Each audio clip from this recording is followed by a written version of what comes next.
بسم اللہ الرحمن الرحیم۔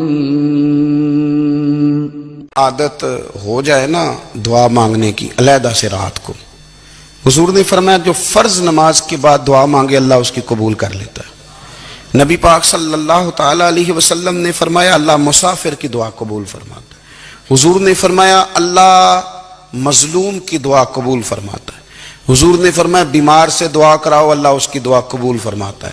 میرے نبی پاک نے فرمایا ماں باپ جب بھی اولاد کے لیے ہاتھ اٹھائیں، ویسے تے بلے شاہ تو آسمانی اڑ دیا ہی پھڑ دیں، جڑا گھر بیٹھا انہوں بڑھیا ہی نہیں۔ حضور فرمانے لگے ماں باپ جب بھی اولاد کے لیے دعا فرمائیں اللہ ان کی دعا کو قبول کرتا ہے۔ آپ اپنا تعلق بنائیں، دعا کے ساتھ، عبادت کے ساتھ، مصلی کے ساتھ رشتہ بنائیں، استغفار پڑھیں۔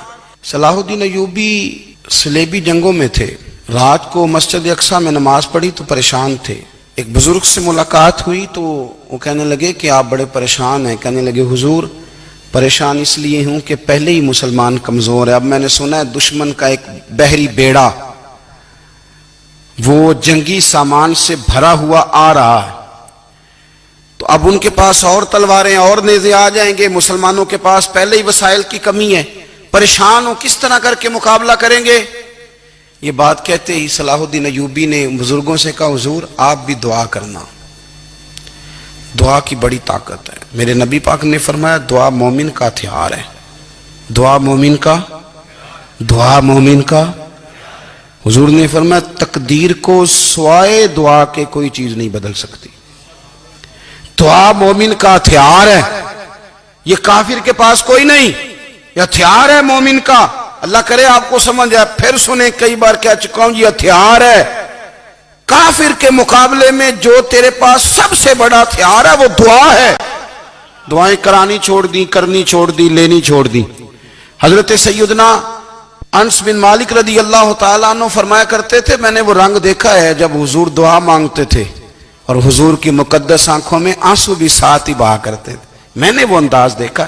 تو صلاح الدین ایوبی بزرگ سے کہنے لگے آپ بھی دعا کیجئے، اور خود رونے لگے اور سر سجدے میں رکھ کے رونے لگے، اور عشاء سے لے کر فجر تک روئے، خوب روئے۔ صبح وہ بزرگ آئے تو صلاح الدین ایوبی کا خوبصورت اور ہنستا ہوا چہرہ دیکھا، کہنے لگے آپ بڑے خوش ہیں، رات تو میں نے بڑے روتے ہوئے دیکھا تھا۔ تو کہنے لگے حضور وہ جو بحری بیڑا آ رہا تھا نا وہ پانی میں ڈوب گیا ہے، اب وہ نہیں آ رہا، ابھی خبر آئی ہے تو میں بڑا خوش ہوں۔ بزرگ کہنے لگے اٹھ سینے سے لگ، اور سن ایک بات، وہ بحری بیڑا پانی میں نہیں ڈوبا، وہ تیرے آنسوؤں میں ڈوب گیا ہے۔ وہ جو تو رات رویا ہے نا رب کریم کی بارگاہ میں تو وہ ڈوب گیا ہے۔ بھائی اپنا مصلی کا، عبادت کا، وظائف کا، اللہ کا سلسلہ اس کو مضبوط کرے، اپنی دعاؤں کے تعلق کو مضبوط کرے۔ دعائیں بڑے انقلاب برپا کر دیتی ہیں۔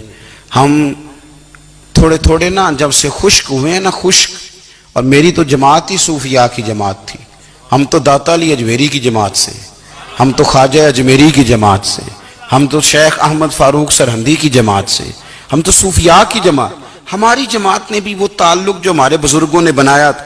بزرگ اللہ کے قریب کیسے جاتا ہے؟ ہمارے یہاں نا بہت سارے لوگ کہتے ہیں جی نظر ہو گئی تو کام ہو گیا۔ بھائی جو بخاری مسلم میں طریقہ ہے نا اللہ کا قرب پانے کا وہ تو نفل ہے۔ نبی کریم علیہ السلام نے فرمایا بندہ نفلوں کے ذریعے رب کے قریب جاتا ہے، اور اتنا قریب جاتا ہے کہ پھر اللہ اس کی زبان بن جاتا ہے، اللہ اس کی آنکھیں بن جاتا ہے، کان بن جاتا ہے، ہاتھ اور پیر بن جاتا ہے۔ تو یہ تو عبادت ہے، یہ تو اللہ کی بارگاہ کی حاضری ہے جو آپ کو اللہ کے قریب کرے گی۔ تو نماز کو اہمیت دے کے ادا کریں، نمازیں موبائل بند کر کے ادا کریں۔ لیکن نا کچھ لوگ کہتے ہیں مجھے ٹائم نہیں ملتا نماز کا، تو میں کہتا ہوں یہ آپ نے بڑی جرت کی بات کی ہے۔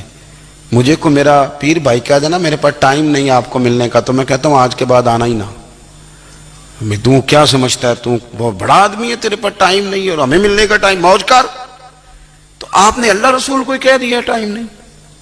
اور عجیب فلسفہ ہے نا، کہا جائے نماز پڑھنے آؤ تو کہتے ہیں کپڑے ٹھیک نہیں، اور کہا جائے کہ آؤ ذرا دعوت پہ چلیں تو کہتے ہیں ایک منٹ ٹھہر میں کپڑے بدل کے آیا۔ نماز کے لیے کہا تو کہتے ہیں ٹھیک نہیں، دعوت کے لیے کہا تو کہتے ہیں میں ذرا تیاری کر لوں، یوں جانا مناسب نہیں۔ یہ معاملہ ٹھیک نہیں. رب تو فرماتا ہے کہ جب تم مسجد میں آ تو زینت اختیار کر کے آ, خوب ذوق سے دعا مانگیں, خوب شوق سے نماز پڑھیں, خوب استغفار کا مزاج بنائیں. آپ لوگوں کے بیچ رہ کے سوکھ حاصل کرنا چاہتے ہیں, لیکن آپ کو پتہ ہے کئی مہینے غار حرا میں رہنا بھی مدینے والے محبوب کا طریقہ ہے. ہر سال اعتکاف بیٹھنا الگ سے, یہ بھی حضور کا طریقہ ہے.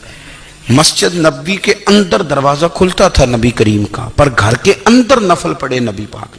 اور حضور فرماتے ہیں کچھ نفل نماز گھر میں بھی پڑھا کرو, گھر کو قبرستان نہ بناؤ. ہمارا گھر اللہ کے ذکر سے آباد ہوگا.